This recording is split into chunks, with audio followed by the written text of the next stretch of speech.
बिस्मिल्लाहिर्रहमानिर्रहीम, अस्सलाम वालेकुम। जिस तरीके से रात की तारीकी में 26वीं आईनी तरमीम पास कराई गई है सेनेट और नेशनल असेंबली से 2/3 अक्सरियत के बाद, और बिलीव करें 2 दिन के अंदर ना सिर्फ ये इजलास मुकम्मल हो गए हैं, इन्होंने पास कर दी है तरामीम, बल्कि प्रेसिडेंट ने साइन भी कर दी है।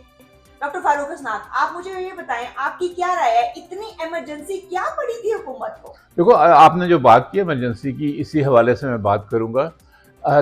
आइन में तरमीम एक बहुत संजीदा मसला होता है, इसलिए कि आइन के ज़रिए बाकी सारे कवानीन बनते हैं और फिर हर शहरी की ज़िंदगी के ऊपर वो असरअंदाज होते हैं।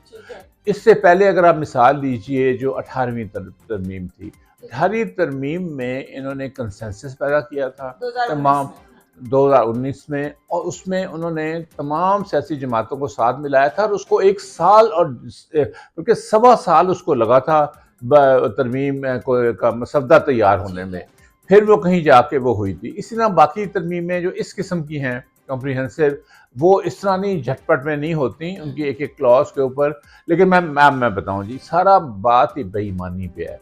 आप मसवदा देख लें, एक मसवदा तो था नहीं, लॉ मिनिस्टर से पूछते थे, वो कहता था मैंने देखा ही नहीं हुआ।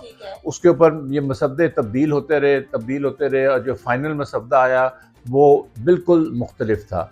लेकिन जो इनके मेंबरान हैं, चूँकि ये जाली मेंबरान हैं, ये 47 की पैदावार हैं, ये हारे हुए हैं, असम्बली में इनको ला के बिठा दिया गया है, इसलिए किसी को कोई परवाह नहीं थी, उन्होंने हाथ खड़े किए, वोट दिए और ये जो अमेंडमेंट है ये पास हो गई। लेकिन आप मुझे ये बताएं, ये तो हमें पता है 47 वालों ने तो ऐसे ही बिहेव करना था, लेकिन जो कि पीटीआई के अरकान असेंबली हैं, सेनेटर्स थे, मौलाना फजल रहमान के, अख्तर मेंगल के सेनेटर्स जो थे, उनको भी जिस तरीके से इन्होंने मैनिपुलेट किया है, मैनेज करने की कोशिश किया है, पकड़ धक्कड़, पहले कभी किसी को उठा लिया और ये सारा कुछ, और अब पता चल रहा है कि वो उठाने का सारा एक ड्रामा सिर्फ बनाया गया था। बेसिकली 1-1 अरब रुपया इन्होंने दिया है इनको अपने साथ में लाने के लिए और इस कानून साजी। अच्छा, मैं पहले अरब से शुरू करूंगा। देखिए, अरब रुपया दिया, कितने करोड़ दिए, सवाल है ये पैसा आया कहाँ से है? इसने अपनी जेब से तो नहीं दिया ना, किसी ने कौमी खजाने से ये पैसा निकाला है। जो गरीब लोग जो टैक्स देते हैं, आप माचिस की खरीदें डिब्बी, उसके ऊपर भी टैक्स होता है, तो वो उनके ये पैसे हैं। और बाकी पाकिस्तान में जो अदारे हैं, ये बुरी उनकी हालत है, सेहत का हो, तालीम का हो, दूसरे मामलात हों, वहाँ पे ये पैसा लगना चाहिए। लेकिन इन्होंने मतलब सबसे बड़ी तो इसके ऊपर एतराज़ हमारा बनता है इस चीज़ के ऊपर। दूसरी बात है जो आपने देखी ना, इन्होंने एक्चुअली कैप्चर कर लिया, सारे सिस्टम को इन लोगों ने कैप्चर कर दिया।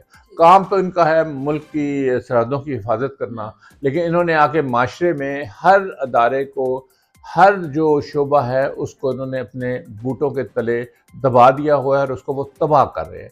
अब इनका रुख जो है जुडिशरी की तरफ गया, इसलिए कि जुडिशरी ने रजिस्ट करना शुरू किया था किसी हद तक, तो अब ये है कि उसको ख़त्म ही कर दो, उसको ख़त्म कर दो, अपनी मर्ज़ी के जज ले आओ ताकि अपनी मर्ज़ी के फ़ैसले करवाओ। क्योंकि हर चीज़ जो है वो जुडिशरी के पास ही जाती है। अगर आपके पामाल हो रहे हैं इनसे हकूक़, आइन उसकी गारंटी देता है, तो जुडिशरी उसकी इंटरप्रिटेशन करती है। ठीक है डॉक्टर फारूक हसनात, इसी से लिंक करती हुई ये बात आपसे मैं पूछ रही हूँ, सबसे ज्यादा खतरनाक और प्राइम जो हाईलाइट है इस 26वीं तरमीम की, वो है ही कॉन्स्टिट्यूशनल बेंच, जो कि सुप्रीम कोर्ट और हाई कोर्ट के अंदर बनाए गए हैं, जिनका काम है कि वो जुडिशरी को मैनेज करें या उनके ऊपर बना दिए गए हैं। आप मुझे बताएं कि अब किस तरीके से आप इसको देखते हैं कि ये कैसे मैनेज करेंगे? हाँ, नहीं, देखें, सबसे ख़तरनाक बात ये है कि सुप्रीम कोर्ट का चीफ जस्टिस और कॉन्स्टिट्यूशनल बेंच का चीफ जस्टिस या हेड, जो भी पता नहीं क्या उसका नाम दिए, ये प्राइम मिनिस्टर अपॉइंट करेगा। वैसे तो ये कहते हैं कमेटी होगी और पार्लियामेंटेरियंस की कमेटी होगी, 6 शायद नेशनल असेंबली के हैं, 4 सेनेट के हैं, लेकिन सवाल ये है कि वो अल्टीमेटली तो प्राइम मिनिस्टर के नाम वो करेगा, तो और 3 का पैनल होगा। अगर तीसरा जो है नहीं, सीनियरिटी ख़त्म, अपनी मर्जी के जज लगाएंगे। और सबसे बड़ी बात ये है जो जुल्म इन्होंने किया है कि जो ये बेंच बनेंगे, यानी कौन से जज जो हैं वो मिलकर कौन सा केस सुनेंगे, वो भी वज़ीर आज़म तय करेगा। जुडिशल काउंसिल जो है वो भी, उसमें भी पार्लियामेंटेरियंस को कर दिया हुआ है। दूसरे लफ्ज़ों में देखिए, नट शेल में, ये तो निटी ग्रिटीज़ हैं, डिटेल्स हैं, दूसरे लफ्ज़ों में इन्होंने ताबे कर दिया है बिल्कुल जुडिशरी को एग्जेक्टिव के। एग्जेक्टिव से या हमारी मुराद प्राइम मिनिस्टर नहीं है, पीछे पीछे वाले हैं जो डोरे हिला रहे हैं। इन्होंने तहिया अगर कर लिया है कि हमने पाकिस्तान को तबाह और बर्बाद कर देना है, नई जो नस्ल है उसका हमने कुछ नहीं छोड़ना, दुनिया कहाँ से कहाँ आगे निकल गई है, हमने पाकिस्तान को पीछे रखना है, तो फिर इसका एक ही हल है और वो हल ये है कि अवाम निकलें, अवाम निकल के अपना हक मांगें और अपना हक छीनें, क्योंकि अब ये किस्सा ख़त्म हो गया है। और जो इमरान खान है इनको उन्होंने जेल में डाला हुआ है। आज की ये खबर आई है कि वो भी टिल फर्दर ऑर्डर्स उन्होंने मुलाकात पे पाबंदी लगा दी है। ये टॉर्चर है, ये इजाज़त नहीं है, ये बैनुल-अक़वामी क़वानीन में भी इसकी इजाज़त नहीं है। पाकिस्तान सिग्नेटरी है, पाकिस्तान ने सिग्नेचर्स किए हुए हैं इंटरनेशनल ह्यूमन राइट्स के जितने भी शोबे हैं उन पे, तो ये वायलेशन ऑफ इंटरनेशनल लॉ है, वायलेशन ऑफ लोकल लॉ है। लेकिन ये परवाह नहीं कर रहे, ये पकड़ में आएंगे और ये अवाम की पकड़ में आएंगे एक दिन, जिस तरह के दूसरे बेशुमार ममालिक हमारे साथ नहीं, उससे ईरान की आपके साथ मिसाल है, उसमें और बहुत से ममालिक की मिसाल है जो अवाम बिफर गया जाए और उनको इस तरह बेइज्जत किया जाए और उनको कोने में लगाया जाए, तो फिर वो निकल कर कुछ नहीं देखते। अच्छा डॉक्टर फारूक हसनान, देखने वालों के लिए ये बताना बहुत जरूरी है, हम मौलाना फजल रहमान का किरदार इस कॉन्स्टिट्यूशन अमेंडमेंट में देख रहे थे और सब लोग ये कुछ समझ नहीं पा रहे कि उन्होंने किस क्लॉज पे उनको एतराज था और उस क्लॉज का चेंज हो गई है। जी क्या हुआ? जी देखिए, बात ये कि जैसे मैंने पहले भी कहा कि बहुत से ड्राफ्ट्स आए थे। जो पहला ड्राफ्ट आया था उसमें ये जो जुडिशरी के ऊपर कब्जा करना है, उसके अलावा भी इन्होंने एक क्लॉज ये भी रख दिया था कि अगर किसी के ऊपर कोई भी चार्ज लग जाए कि ये गद्दारी का या टेररिज्म का, तो फिर कोई अदालत भी उसकी अपील या उसका वो नहीं सुन सकती है। मतलब सिविलियन को आप मिलिट्री कोर्ट्स के अंदर लेके जाएंगे। मिलिट्री कोर्ट सिर्फ नहीं, इवन जो सिविलियन कोर्ट्स है वहां पे भी आप उस कोर्ट में आप जा ही नहीं सकते ना, अदालत में आप जा ही नहीं सकते। बस आप पे चार्ज लग गया, आप गद्दार है तो आप गद्दार है। दूसरी बात जो आपने की है वो दूसरी बात ये है कि सिविलियन जो है वो मिलिट्री कोर्ट में जा सकते हैं। इन दोनों पे मौलाना जो है वो डट के, और उन्होंने कहा कि ये तभी वो बार बार कह रहे थे कि ये मैंने सांप के दांत निकाल दिए, तो एक्चुअली ये दो थे। इनकी ये खानों ने खत्म किए, इसलिए खत्म नहीं किए कि इनको खत्म वो करना चाह रहे थे, इसलिए किए कि मौलाना के वोटों के बगैर तो ये पास ही नहीं हो सकती थी। तो मौलाना की ये कंट्रीब्यूशन है कि इन्होंने ये जो खतरनाक तो और भी थी, जुडिशरी को काबू करने के अलावा भी इंसान मुझे और आपके गर्दन दबा के हमें हलाक करने का जो एक ब्लेटेंट मंसूबा था, वो मौलाना ने कहा कि मैं उसका हिस्सा नहीं बनूंगा। वो हिस्सा नहीं बनते तो वोट ही ना होने थे। अच्छा डॉक्टर फारूक साहब, मेरे ज़हन में कितना अहम सवाल आ रहा है, मैं बार बार अपने आप से पूछ रही हूँ। अपोजिशन का किरदार ये भी तो होता है कि जब कोई अमेंडमेंट पेश की जाए, कोई तरमीम पेश की जाए, तो उस पर सवाल उठाए, उस पर डिबेट करे या उस पर अपनी स्पीचेस करे और कहे कि जी हमें टाइम चाहिए और अमेंडमेंट को देखने के लिए या इसकी क्लॉजेस को मजीद स्क्रूटनाइज करने के लिए।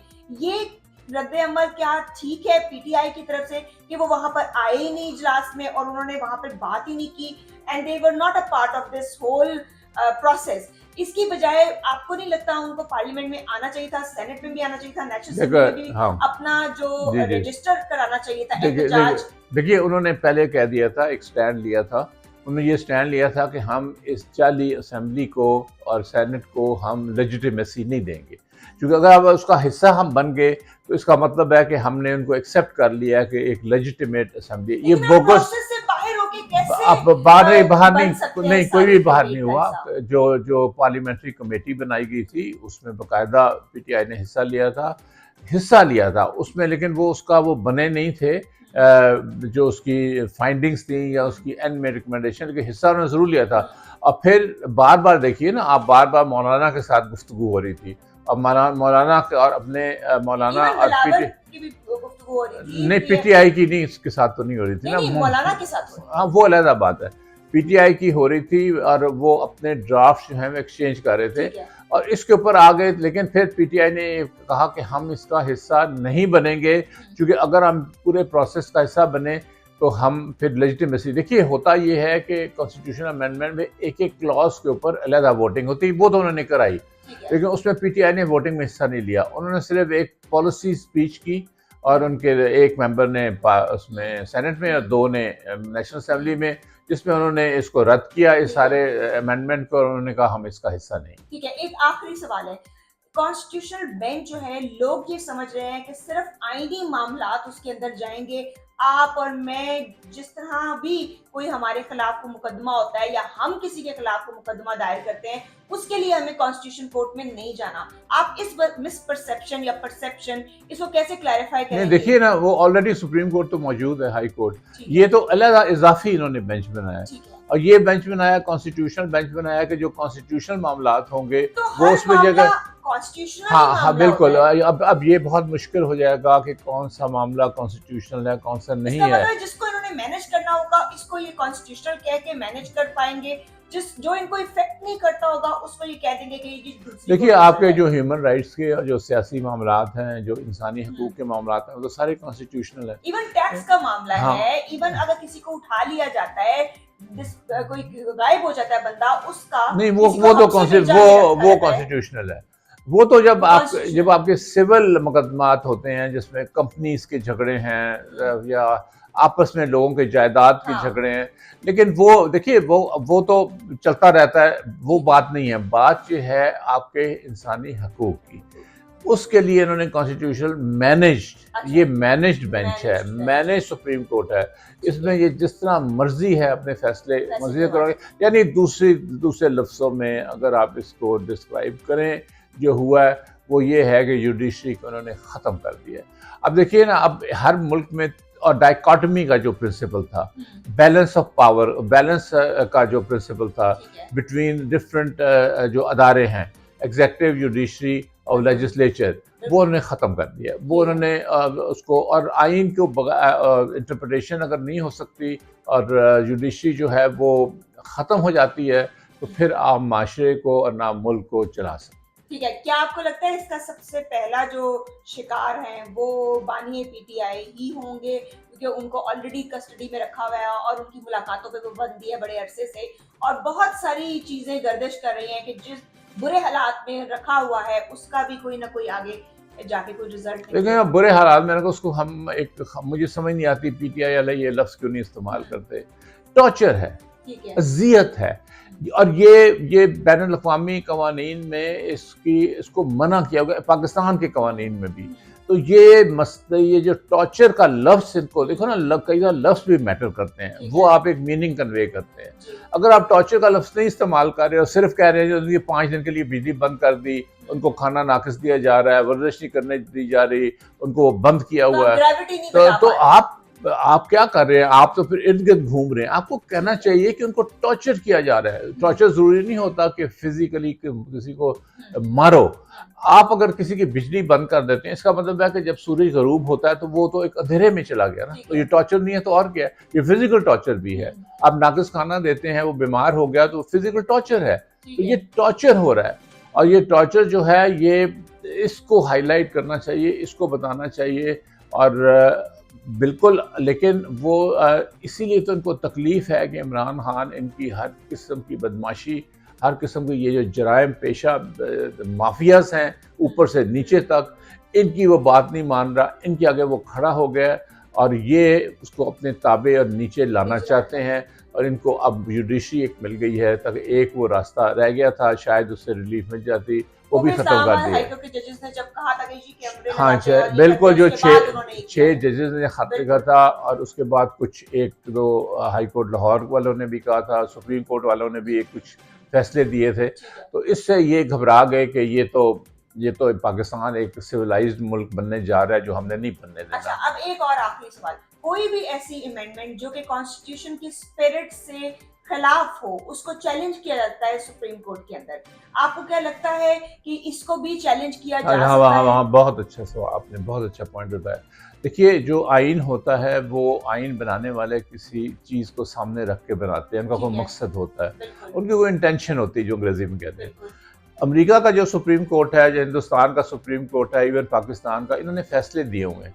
इन्होंने फैसले ये दिए हुए हैं, चाहे आप आईनी तरमीम करें, 2/3 से छोड़ के आप 100% वोट डाल दें, अगर वो बेसिक्स जो हैं, कॉन्स्टिट्यूशन के जो बेसिक्स हैं, उनसे बुनियादी उसूल। बुनियादी असूल उनसे अगर टकराव होता है तो वो नल एंड वॉइड है। बुनियादी उसूल क्या है कि पार्लियामेंट्री सिस्टम होगा, बुनियादी उसूल ये है अकाउंटेबिलिटी होगी, बुनियादी जुडिशरी उसूल ये है आजाद होगी। जुडिशरी आजाद होगी, बुनियादी उसूल ये है इंसानी हुकूक होंगे। ये बुनियादी उसूल कोई ऐसी अमेंडमेंट हाँ, जो इनको टच करती है वो वो चैलेंजेबल है। मैं छोटी सी बात कर दूं। जी अब जो पार्लियामेंट है पाकिस्तान की, वो एक कानून क्या ये बना सकती है कि कल आप जिनकी सब्ज रंग की कारें हैं उन सबको आप हलाक कर दें, या उनको आप 6-6 लाख रुपए जुर्माना कर दें? नहीं।